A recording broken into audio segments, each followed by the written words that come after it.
قرآن پڑھتے ہیں تو ہمیں کتنا فائدہ ہونے والا ہے، یقیناً ہونے والا ہے۔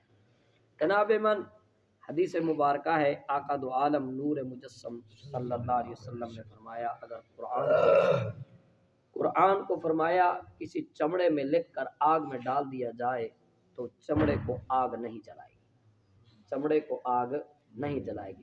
خوش نصیب ہو آپ کو مبارک، جس چمڑے کے اندر قرآن ہوگا، جس چمڑے کے اندر، دل بھی تو چمڑے کے اندر ہے، بدن بھی تو، ہماری آنکھ بھی تو چمڑے کے اندر کھڑی ہے، ہمارے کان بھی چمڑے کے اندر ہے، ہماری زبان بھی چمڑے کے اندر ہے۔ سرکار جس چمڑے کے اندر قرآن ہو اس کو دنیا کی آگ نہیں جلاتی، جس مومن کے دل میں قرآن ہوگا اسے جہنم کیسے جلائے گی؟ ایسا فرزق ایک مشہور شاعر تھے، یہ تابعی ہیں، انہوں نے صحابہ کو دیکھا ہے، جس نے سرکار کو دیکھا ہو زندگی میں اسے صحابی کہتے ہیں، اور جس نے سرکار کے دیکھنے والے کو دیکھا ہو اس کو تابعی کہتے ہیں، اور جس نے صحابہ کی زیارت کی وہ بھی جنتی ہے ایمان کی حالت۔ تو فرزق ایک بہت بڑے شاعر گزرے ہیں، اور یہ حضرت امام حسین رضی اللہ تعالیٰ عنہ کے دوستوں میں تھے، اپنے وقت کا بہت تکڑا شاعر تھا۔ آپ کو پتہ ہے شاعر جو لوگ ہوتے ہیں یہ اپنے عقائد میں بڑے راسخ ہوتے ہیں اور اپنی بات کے بڑے پکے ہوتے ہیں، یہ لوگ یہ اپنے خیالات اور تخیلات میں بہت زیادہ گہرے ہوتے ہیں۔ جب کوئی اپنے خیالات میں گہرا ہوتا ہے تب جا کے وہ شاعر بنتا ہے، اور یہ اللہ کی عطا ہوتی ہے۔ اپنے وقت کا یوں سمجھ لیے ڈاکٹر اقبال تھا، وہ اپنے وقت میں بہت بڑا شاعر تھا۔ ایک دن وہ کہتے ہیں میرے والد نے مجھے کہا، فرمایا اے فرزق آج ذرا اچھے کپڑے پہن، خوبصورت شکل بنا، ہم اچھے لوگوں کے پاس جائیں گے۔ وہ کہتے ہیں میں اپنے بابا کے ساتھ تیاری کی، اچھے کپڑے پہنے، میرے بابا نے بڑی تیاری کی۔ فرماتے ہیں پھر ہم ایک بزرگ کے پاس پہنچے، بزرگ تھا کہ دیکھتے ہیبت طاری ہو گئی، دور سے دیکھا ہیبت تھے وہ بزرگ، ہیبت طاری ہو گئی۔ میرے والد گرامی جب ان کے پاس پہنچے، جب سنیں گے دل خوش ہو، جب ان کے پاس پہنچے تو بہت ہی خشوع اور ادب کے ساتھ سلام عرض کیا۔ وہ بڑے بندے تھے، ہیں بھی وہ بہت بڑے، ان جیسا تو بندہ ہی بڑا کوئی نہ۔ انہوں نے جواب نہ دیا، وہ ہم کو اپنی لین میں مستغرق، سلام کا جواب نہ دیا۔ وہ کہتے ہیں جب انہوں نے سلام کا جواب نہ دیا میرا بابا اور عاجزی میں آ گیا۔ فرزق کا بابا بڑا امیر آدمی تھا، اور عاجزی میں آیا، ان کے قدم بوسی کی، ان کے قدموں کو ہاتھ لگایا، پھر سلام عرض کیا۔ انہوں نے دھیمے سے وعلیکم السلام کا جواب دیا، پھر انہوں نے اور عاجزی دکھائی، کمال عاجزی کی۔ کہتے ہیں میں حیران تھا، میرا والد ایک بوڑھے کے سامنے اتنا عاجز بنا جا رہا ہے، اتنا زیادہ جھکے جا رہا ہے، جبکہ ہم امیر لوگ ہیں۔ اللہ اکبر۔ تو پتہ چلا امیری صرف مال و دولت میں نہیں، امیری کسی اور چیز میں بھی ہوتی ہے۔ تو وہ کہتے ہیں مزید میرے والد نے عاجزی کے ساتھ جو سر جھکا کے عرض کی، حضور یہ میرا بیٹا ہے، یہ بہت بڑا شاعر ہے اور بڑے بڑے قصائد کہتا ہے، بڑے بڑے کلام کر سکتا ہے، تو اس کو میں آپ کی خدمت میں لے آیا ہوں، آپ اسے دعا دے دیجیے، آپ اسے دعا دے دیجیے۔ تو فرماتے ہیں انہوں نے بس یوں میری طرف دیکھا، یوں نگاہ اٹھائی، آنکھوں نہ سبحان اللہ، جس طرف اٹھ گئی، ایسے نگاہ ولی میں وہ تاثیر دیکھی، بدلتی ہزاروں کی تقدیر دیکھی۔ اور ولی بھی امام الاولیاء ہو، جب ولی ہو اور ولی امام الاولیاء ہو، جو تمام اولیاء کا بادشاہ ہو، جب تک اس کی سند نہ ملے کوئی ولی نہ بنے، نہ کوئی غوث بنے، نہ کوئی قطب بنے، نہ کوئی ابدال بنے۔ آپ نے یوں میری طرف دیکھا، فرماتے ہیں فرمایا اس کو شاعر بناتا ہے، قرآن کا قاری کیوں نہیں بناتا؟ میرے والد کو کہا تو اس کو قرآن کا قاری نہیں، جا اس کو لے جا، اس کو قرآن کا حافظ بنا۔ فرماتے ہیں میں جب واپس آ گئے، اتنی بات کی میرے بابا اٹھ کے آ گئے، واپس آئے۔ میں نے اپنے بابا سے کہا ابا جانی یہ بزرگ آدمی تھا، چہرہ تو خوبصورت تھا، ایسے سینہ بھی بڑا اعلیٰ تھا، شکل بھی بڑی پیاری تھی، ایسے آنکھ میں بڑا اثر تھا، انہوں نے آپ ان کے پاس اتنی بات کہ انہوں نے ایک تو آپ کا پورے طور پہ پہلے سلام کا جواب نہیں دیا۔ انہوں نے کہا بیٹا بڑے لوگ ہیں، وہ بڑے لوگ ہیں، بڑے لوگوں کے سامنے ہماری کیا بات ہے، بڑے بس یوں ہی کہہ دے تو ٹھیک ہے، یوں ہی کہہ دے تو ٹھیک ہے۔ فرمایا تھے کون؟ فرمایا شیر خدا علی المرتضیٰ تھے، یا علی مشکل کشا تھے، شیر خدا تھے۔ فرمایا علی سے ہی نے فرمایا ہے مجھے کہ میں حافظ بن جاؤں. فرماتے ہیں فرزق رحمت اللہ علیہ اس کے بعد سارے کام چھوڑ دیے. فرمایا اب قصیدے نہیں پڑھوں گا, اب شاعرانہ کلام نہیں کروں گا, اب میں بات کروں گا تو صرف قرآن کی کروں گا. سنو بچیو, حضرت فرزق رحمت اللہ تعالی علیہ نے اپنے پاؤں میں بیڑی باندھ دی, اگرچہ ان پر لازم نہیں تھا لیکن محبت اپنے فیصلے کرتا ہے.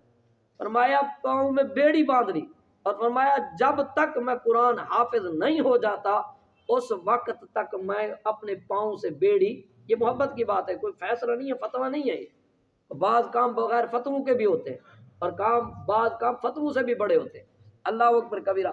تو فرمایا امام فرزق رحمت اللہ علیہ نے انہوں نے جناب اس وقت تک اپنی بیڑی نہیں کھولی جب تک قرآن کا پورا حافظ نہیں ہو. اب اندازہ کیجئے, میرا نوجوان کہے میں بڑا ہو گیا ہوں, میری عمر زیادہ ہو گئی تو میں کیسے کروں. آئیے میں آپ کو ایک اور بزرگ تھے, ان کو زندگی کے آخری 2 سال میں شوق ہوا کہ میں قرآن کا حافظ بن جاؤں, میں قرآن قرآن کو حفظ کرنے والا بن جاؤں. انہوں نے سارے کام چھوڑ دیے, بس قرآن پڑھی جا رہے, قرآن کو حفظ نہیں ہوا, قرآن فوت ہو گئے. جب فوت ہو گئے تو بعد میں کسی نے خواب میں دیکھ لیا اور پوچھ لیا سناؤ کیا بنی قرآن جو پڑھتے تھے, اور قرآن کے لیے وقت دینے والوں, جناب پوچھا کیا بنی تمہاری. فرمایا اللہ کی قسم اگر میں قرآن نہ پڑھتا میں ہلاک ہو جاتا, مجھے تو قرآن نے بچوا لیا. تو جناب من قرآن ایسی عظیم چیز ہے, قرآن ایسی برکت والی چیز ہے. اللہ اکبر کبیرہ. زادان نام کا ایک گویہ تھا, بہت بڑا گویہ تھا. یہ دل پہ بندے لے لیتے نا بات, بندے دل پہ لے لینی چاہیے, اچھی بات دل پہ لینی چاہیے اور اچھی بات کو قبول بھی کرنا چاہیے, اچھی بات پہ رونا بھی بنتا ہے. زادان بہت بڑا وقت کا بہت بڑا سنگر تھا اپنے وقت میں. جناب من وہ جہاں محفل لگاتا, جہاں وہ گاتا وہیں رش لگ جاتا, لوگ دیوانے تھے اس کا کلام سننے کے. ایک دن عبداللہ ابن مسعود رضی اللہ تعالیٰ عنہ ایک جگہ سے گزرے, دیکھیں لوگوں کا مجمع اکٹھا ہے, توجہ بڑی کام ہے بھائیو, نوجوانوں سنو میرے بھائیو, سنو ذرا میری بات کو. تو وہ جو ہے گزرے تو لوگ اکٹھے تھے, یہ صحابی رسول تھے عبداللہ ابن مسعود, اور پہلے صحابہ میں سے تھے, حضور کی امت کے مفتی ہیں یہ, اللہ اکبر. تو وہ گزرے تو زادان جو ہے وہ لوگ اکٹھے تھے, پوچھا کون یہاں اکٹھے, لوگ کیوں اکٹھے ہیں. کہا گیا جی زادان گویہ جو ہے نا وہ گا رہا ہے اور لوگ اس کی محبت کی وجہ سے, اس کے کلام کی وجہ سے اکٹھے. آپ کے دل میں حسرت پیدا ہوئی. کہاں مجلس لگی تھی, آپ کہاں کھڑے تھے؟ آپ نے وہیں کہا کاش زادان گانا نہ کہتا, کاش زادان قرآن پڑھتا. وجہ سے زادان گانے نہ گاتا, زادان قرآن پڑھتا. اتنی بات تیرے منہ سے جو نکلی ہو گئی. حضرت عبداللہ ابن مسعود کی زبان سے کاش کا لفظ نکلا, آئے اللہ کاش یہ قرآن پڑھتا. اتنی سونی آواز میں گانے گاتا ہے, وہ دوسروں کو خراب کرتا ہے, دل کالے کرتا ہے, دوسروں کی بہن بیٹیوں کے لیے راستے پیدا کرتا ہے گندگی کے, تو لہذا کیوں نہ یہ قرآن پڑھتا. اتنی بات کر کے چلے گئے, یہ بات اس کے دل تک پہنچ گئی, بات انہوں نے یہاں کی اس کی. اور جب عبداللہ ابن مسعود آئے نا, ہمیشہ نیک بندے کو دیکھ کر نا لوگ برائی چھوڑ دیتے ہیں, ایسے نا ہمارے یہاں نیک آدمی کوئی آ جائے تو ہم اپنی برائی کی چیزوں کو چھپاتے ہیں, ایسے نا ہمارا استاد آ جائے تو ہم اپنے آپ کو سیدھا کر لیتے ہیں. تو لوگ آگے پیچھے ہوئے تو اس کو بھی محسوس ہو گیا یہ لوگ آگے پیچھے بھی شاید کوئی اور آ گیا. اس نے پوچھ لیا یار یہ خیر ہے کہ ہلچل کیوں مچ گئی. انہوں نے کہا عبداللہ ابن مسعود صحابی رسول آ گئے, صحابی رسول آ گئے. تو انہوں نے کہا خیر تو تھی, کیا کہہ رہے تھے لوگ اس کیوں پیچھے ہٹے, ان کی طرف متوجہ کیوں ہو رہے تھے. کہا انہوں نے بس اور کوئی بات نہیں کہ تجھے دیکھا اور پوچھا کون ہے, تیرا نام پوچھا ہے, اس کے بعد اتنا کہا ہے کاش زادان حافظ قرآن بن جاتا. اتنی بات زادان کے لیے کہی, زادان کو ایسی دل پہ چوٹ آئی, زادان نے سرنگی وہیں توڑی لوگوں کے ساتھ. کہا لوگوں آج تک میں گانے بھی تمہیں سامنے سناتا تھا, تو آج تم سب کے سامنے میں توبہ کرتا ہوں, اب زادان جو ہے گانے نہیں گائے گا, اب زادان قرآن پڑھے. جناب من سنیے, ہمارے جب آپ نوجوان تھے, میں تو ہم اس وقت پیدا نہیں ہوتے, یہ 1983 کی بات ہے. 1983 میں ایک قاری عبد الباسط آج تک مشہور ہے, قاری عبد الباسط عبد الصمد, بہت تکڑے قاری تھے, ایسے تکڑے قاری. میں کہتا ہوں قرآن پڑھے تو اب بھی ان کی کیسٹیں ہر چیز مل جاتی ہے, تو جناب اگر قرآن پڑھے تو پانی بھی رک جائے, ایسا قاری تھا. اور جناب من وہ وہ تھے مصر کے، مصر کا بادشاہ گیا روس، اس وقت یہ سپر پاور تھا رشیا، اس کے پاس گئے تو وہاں جب ان کی محفل سجی بادشاہوں کی، تو بادشاہ روس کا جو بادشاہ تھا اس نے کہا کہ ہمارے پاس ہمارے ملک میں ایک ایسی سنگر عورت ہے کہ جب وہ کلام کرتی ہے تو بس رک جاتے ہیں لوگ، توجہ کہنی سی تاریخ، سبحان اللہ، لوگ پھر اور کام نہیں کرتے، اس کو سنتے ہیں، میں نے اس کو خاص آپ کے لیے بلوایا ہے، اگر آپ چاہو تو اس کو میں گانے کی اجازت دوں۔ انہوں نے کہا سنواؤ اپنی عورت کا کلام۔ اس عورت نے جو کتنی دیر گانا تھا گایا، بہرحال وہ اچھا گاتی تھی، اس کا کلام تھا، اللہ نے آواز دی تھی اس کو، کرتے رہے۔ پھر کسی موقع پہ رشیا کا بادشاہ آیا مصر میں، ہاں جی، دنیا داروں کی اپنی محفلیں، قرآن کی اپنی محفلیں ہیں۔ رشیا کا بادشاہ جب آیا روس میں، اس میں مصر میں، تو اس نے کہا آپ نے مجھے وہاں ایک عورت کا کلام سنایا تھا، میرے پاس بھی ایک ایسا سنگر ہے، ایک ایسا گلوکار ہے، اگر آپ اس کو سن لو گے تو اس کو بھول جاؤ۔ اس نے کہا پھر بلاؤ اس کو۔ پھر جناب من عبد الباسط عبد الصمد، دیکھیے قرآن کہاں بٹھاتا ہے، لوگ سمجھتے ہیں نا سادہ پال تا قرآن پڑھ سی تا جناب من والو ٹکر کی تو کاسی، میں ادا اللہ دی قسم ہے کیا تسا میں کچھ آ کے دے ویندے سرکار، میں اے نہیں ادا کرے نہ بیٹھا کہ میں وڈی شے، نہ نہ میں کوئی وڈی شے کہنی، لیکن اے دسو کیا تسا میری عزت قرآن دی وجہ سے نہیں کرے؟ سبحان اللہ، میں جو یہاں بیٹھا ہوں اللہ کی قسم، کیا آپ مجھے کسی اور وجہ سے؟ نہیں، میری عزت اس کی وجہ سے ہے، اگر میں اس کی عزت نہ کرتا تو آپ میری عزت کہاں کرتے؟ جناب ہم غریبوں کو ممبروں پہ بٹھاتے ہیں، جس کے گھر میں روٹی نہیں ہوتی پوری وہ ممبر پہ بیٹھا ہے، ہم نیچے بیٹھے، بڑا بڑا وزیر مشیر وزیر اعلیٰ وزیر اعظم جو آ جائے نیچے بیٹھتا ہے، ایک غریب سادے سے کپڑے پہنا ممبر پہ بیٹھا لوگوں کو بات و نصیحت کرتا ہے، یہ کہ اس کا کمال ہے، کمال والے کا کمال ہے۔ اس لیے میرے بھائیو اپنی اچھی اولاد کو ادھر لے آؤ، اچھی اولاد کو ادھر لے آؤ، شاید میں بات کو یہی ختم کر دوں گا، جناب من ادھر ہی لے آؤ، ادھر ہی لے آؤ۔ اب عبد الصمد عبد الباسط ایک غریب بچہ تھا، لیکن قرآن نے اس کو اتنی عزت دی کہ بادشاہ وقت نے بلوایا اور کہا حضور ہم نیچے بیٹھتے ہیں، آپ ہماری کرسی پہ بیٹھو قرآن سنو۔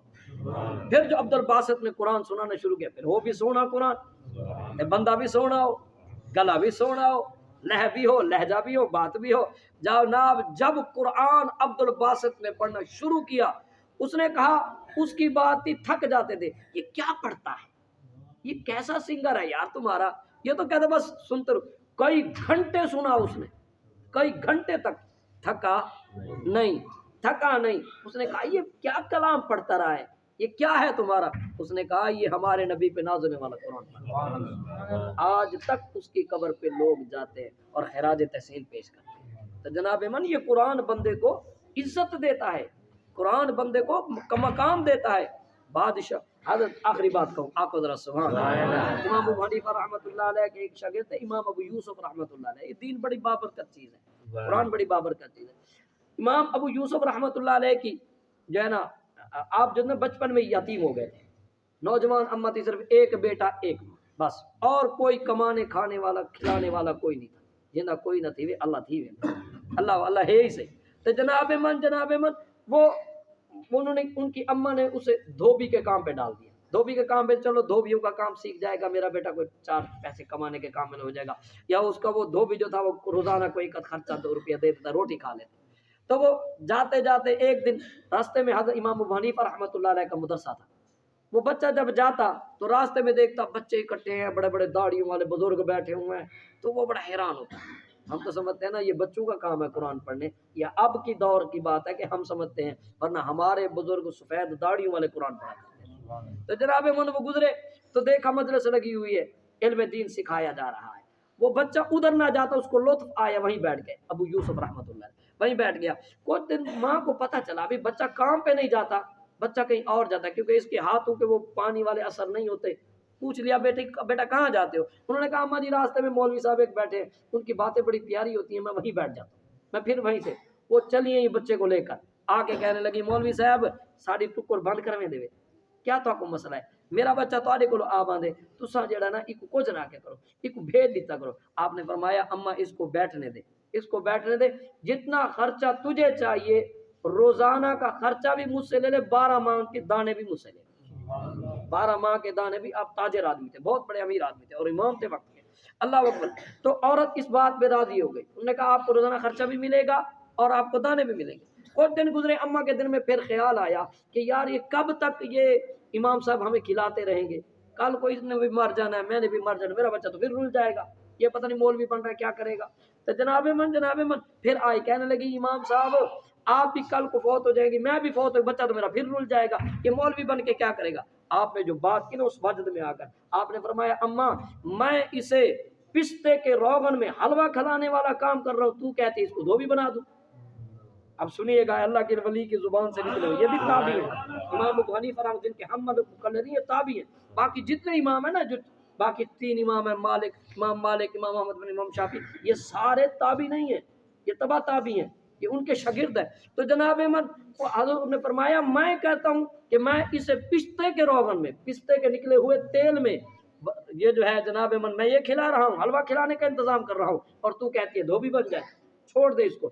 اماں کی بات پہ دل آ گئی، بات آ گئی دل پہ، اس نے کہا ٹھیک ہے جی پھر اس کو اپنے پاس رکھے۔ وقت نے دیکھا، آپ کو سبحان اللہ، وقت نے دیکھا وہی بچہ جو چٹائی جن کے گھر میں نہیں تھی، پھر ایسا وقت آیا کہ جناب نے ایک دن اپنے گھر کی دیوار تعمیر کر رہے تھے، ساتھ کے ساتھ عیسائی گھر تھا۔ اس نے کہا کیا کر رہے ہو مولوی صاحب؟ انہوں نے کہا دیوار گر گئی بنا رہے۔ انہوں نے کہا بڑے تم کہتے ہو دین امیر کرتا ہے، تمہیں کیا دیا؟ تمہاری تو دیوار ہی گر گئی، اپنے مزدور کے پیسے نہیں ہے تمہارے پاس۔ انہوں نے کہا یہ دین بڑا امیر ہے، جس دن اس نے میرا بازو پکڑا پھر دیکھے گا تو اتنا مال ہوگا کہ گھر میں نہیں آئے گا۔ اسی رات بادشاہ کو کسی مسئلے میں جو ہے نا کوئی مسئلہ ہوا، اس نے بلوایا کوئی بندہ ایسا جو ہمارا مسئلہ حل کر دے، منہ مانگی دولت دوں گا، اتنی دوں گا کہ اس کا گھر بھر جائے گا۔ اسی رات بادشاہ نے، دن کو اس نے بات کی عیسائی نے، شام کو بادشاہ کی طرف سے کوئی مسئلہ پیش آیا دینی، آپ نے حل کیا، اس نے اتنا مال دیا کہ حضرت ابو یوسف کا گھر بھر گیا، اتنا مال دے دیا۔ ابھی ایسے ہی ہے نا، ہم اپنے علماء کو جب پیسے دینے آتے ہیں تھوڑے دیتے ہیں، بڑے دیتے ہیں، قرآن کی وجہ سے دیتے ہیں نا، توجہ کہہ نہیں یار ایسے۔ پھر جناب من ایک وقت آیا، آپ کی عزت بڑھ گئی، بادشاہ کو جواب دیا، بادشاہ نے اپنے محل میں بلوا لیا، اپنے ساتھ مسند دے دی۔ ایک دن اس نے آپ کی دعوت کی، رات کے ٹائم میں آپ کو گھر سے بلوایا، شاہی بھگی بھیجی یعنی لینڈ کروزر بھیجی، اور کہا جاؤ امام یوسف کو لے آؤ۔ امام ابو یوسف جب آئے تو اس نے ان کی تواضع کی خاطر کی کھلایا پلایا، جب کھانا کھا لیا آخر میں اس نے ایک حلوہ پیش کیا۔ اب استاد کی دعا پوری ہو رہی ہے، حلوہ پیش کیا تو وہ حلوہ جب پیش کیا کہتے ساری چیزیں کھائیں، لیکن جو حلوہ کھایا یا جو چیز بنی ہوئی تھی کھائی اس جیسی چیز کبھی نہیں کھائی۔ میں حیران ہو گیا، بادشاہ سے پوچھا اے بادشاہ یہ چیز کہاں سے آئی؟ اس نے کہا جی آپ کھائیے کھائیے، یہ چیز ہمیں بھی سالوں بعد نصیب ہوتی ہے، سالوں بعد۔ یہ ہے کیا چیز؟ اس نے کہا کہ یہ پستہ روغن میں بنا ہوا حلوہ ہے جو ہمیں بھی نصیب نہیں ہوتا، ہم جس کو نہیں کھاتے ہم آپ کو کھلاتے۔ میرے بھائیو یہ قرآن ایسی چیز ہے، اس کے ساتھ سینے لگاؤ بھائیو، اپنا اچھا بچہ دو، لولا لنگڑا بے عقلہ نہ دو۔ ہمارے پاس سچی کہہ رہا ہوں میں، ہمارے پاس وہ بچے چھوڑ جاتے ہیں جو کسی کام کے نہیں ہوتے، جو کوئی ہو جس کا بچہ صحیح ہو، ورنہ اکثر بچے ہمیں وہ لوگ دے جاتے ہیں جو بچہ عقل سے فارغ ہوتا ہے، یا جو بچہ جو ہے کوئی جناب من عقل فارغ ہے، کوئی جسم فارغ ہے، یعنی ایسا بچہ۔ آپ اپنا اچھا بچہ ہمیں دے دیں، انشاءاللہ اللہ ہمیں توفیق دے گا، ہم آپ کے بچے کو ایسی جگہ لے جائیں گے جن کے آپ خوش ہو جائیں۔ اللہ تعالی ہم سب کو سمجھنے کی